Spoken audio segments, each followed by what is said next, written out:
যেকোনো মার্কেটিং চ্যানেলে আপনি যদি ট্র্যাকিং ঠিকমতো না করেন, তাহলে তো আপনি এটাতে জাজ করতে পারবেন না, and you cannot defend the channel. Yes. এখন কথা হচ্ছে আমরা কেন ইনভেস্ট করতে পারছি? বিকজ আমরা প্রমাণ করতে পারছি যে এই স্পাইকটা এইখান থেকেই আসছে।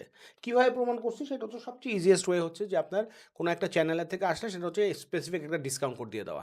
এই হ্যাঁ, চ্যানেলেই আমি এই ডিসকাউন্ট কোডটা দিছি এবং আজকে এই চ্যানেলে আমি ইনভেস্ট করছি এবং এই কোড দিয়ে আমাদের অর্ডার হয়েছে। যেমন আমরা দিন শেষে করতাম যে হ্যাঁ, এটা এসএমএস এই কোডটা দিয়েছিলাম, এটা হয়েছে, ইমেইলে কোড দিয়েছিলাম, এটা হয়েছে, পুশ নোটিফিকেশনে এটা দিয়েছে, এটা হয়েছে। এটা আমরা কিছুদিন হয়তো ফ্ল্যাট রাখছি, তখন আমরা মনে করছি হ্যাঁ আজকের এইটার জন্য কোডে, কিন্তু আসলে কোন চ্যানেল কন্ট্রিবিউট করছে এটা বুঝতে হলে আপনার আলাদা আলাদা কোড কি ইউটিলাইজ করতে হবে। আলাদা করা কোড যদি ইউটিলাইজ না করতে হয়, তাহলে যেটা করতে হবে ওই যে চালানের মতো আপনার কী করতে হবে, লিঙ্ক ট্র্যাকিংয়ের সিস্টেম বানাইতে হবে, মেসেজ ব্রোকার বানাইতে হবে, যে প্রত্যেকটা মেসেজের সাথে আলাদা আলাদা ইউনিক যাবে এবং তো ওই প্যানেলই আপনাকে বলে দিবে যে এই ক্যাম্পেইনটা থেকে এতগুলো ক্লিক আসছে, এই ক্যাম্পেইনটা থেকে এতগুলো অর্ডার আসছে। চালালে কিন্তু বেসিক্যালি আমরা এখন দেখতে পাই যে একটা ক্যাম্পেইন গেছে, ওইটাতে গেলে ওইটাতে ক্লিক এতগুলো হয়েছে এবং এক্স্যাক্টলি এই ক্যাম্পেইন থেকে এই ক্যাম্পেইনে যে লিঙ্ক ক্রিয়েট হয়েছে সেইটা দিয়ে কতজন অর্ডার করছে। সো ইটস লাইক দুধ কা দুধ, পানি পানি কা কা পানি। পানি।